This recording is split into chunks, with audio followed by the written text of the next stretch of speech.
We've got less than 10 minutes to go before the closing bell. Stocks continue to rally. Dow Jones Industrial Average up by 135 points. NASDAQ also climbing up by about 25 points. We're coming right back with the closing countdown. Don't go away.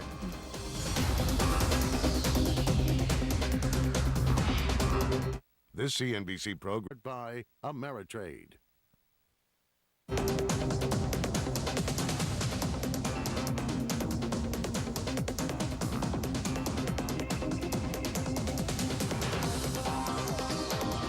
Welcome back. Stocks are rallying on this first day back after the Labor Day weekend. The Dow Jones Industrial Average up by about 130 some points. NASDAQ's up as well, up more than 24 points.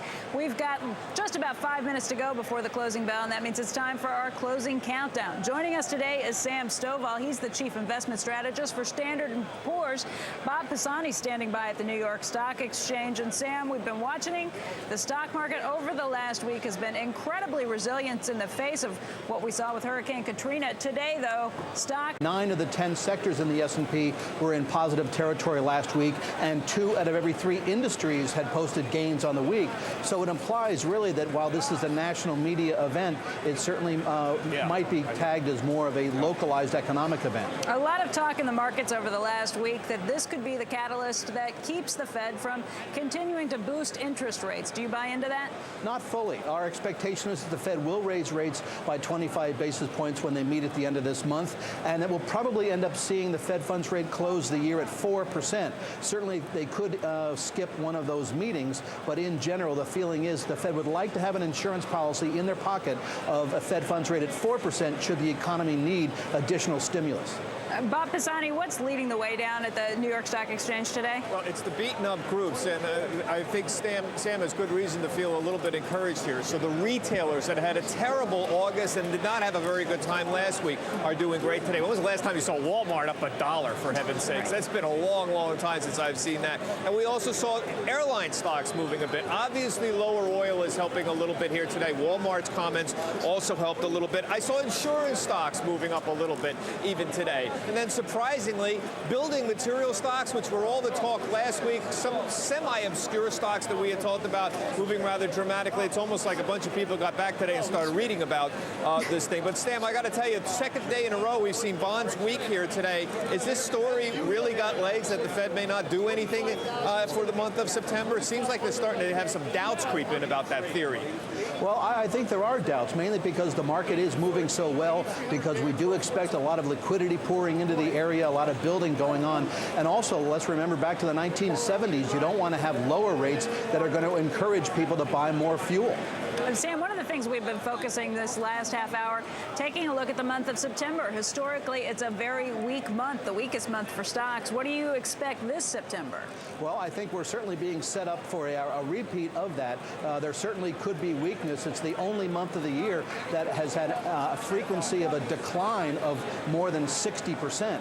But I think certainly we could be seeing the possibility of a fourth quarter rally, because I think the closer we get to the end of this year, the closer we'll get to the end of this rate tightening program.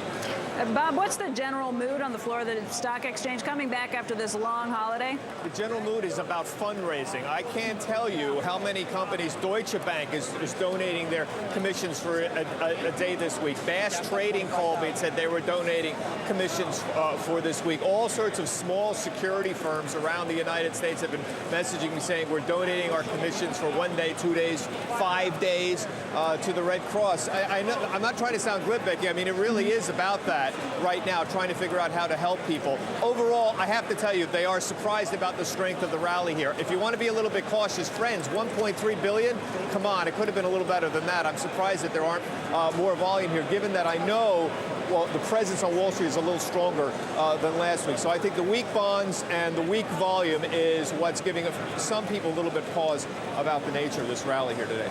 And Sam, if you're looking at the sectors that you'd be interested in, things that you think could be really leading the way in the fourth quarter, what areas would you be looking at? Well, we have an overweight recommendation on technology. We still feel that there's good value in this sector. We still believe that there are some good earnings growth expectations to be materialized this year and a consistent growth rate to be seen next year as well. And you also say the S&P economics, they're looking at the likelihood of a recession hitting the U.S. in the next 12 to 18 months, but you think GDP growth of 3 to 3.5% is more likely. What do I make of that? Good news, bad news? What's your outlook? Well, certainly because Katrina hit, you have to increase the possibility of a recession, but still our feeling is that we're going to be seeing economic growth that's at or above trend. Okay, and folks, we are looking at the very close of trading here. Sam, thanks very much for your time. Bob, we'll see you on the other side of the bell here, but as you can see, we're getting ready to close the day of trading here. The Dow Jones Industrial Average sitting right near its highs of the day, up 144 points. That's a massive rally for the Dow. As we come back from this long holiday weekend, Dow's up by about 145. The NASDAQ up by more than 25 points, a resounding rally for stocks on this first day back after Labor Day. Right now, the second hour of the closing bell continues with Ron and Sana.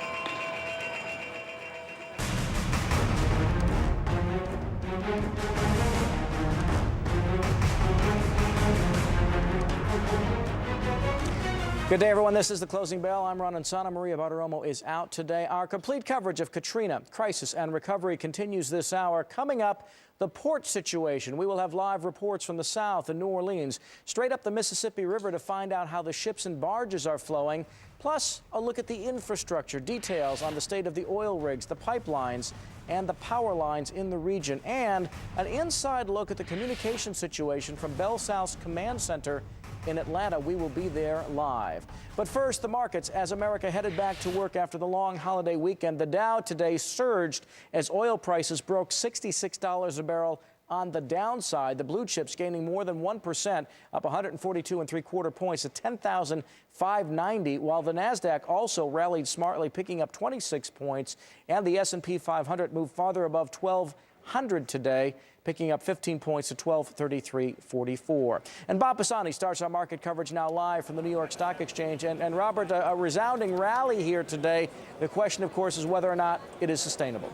And the big thing that happened wrong was that it held up in the last hour. There were a lot of people who covered their shorts early in the day and stayed net long throughout the day. If this thing would have deteriorated a little bit around 3 o'clock, you definitely would have seen a notable drop as people covered, as people simply got out of the market here.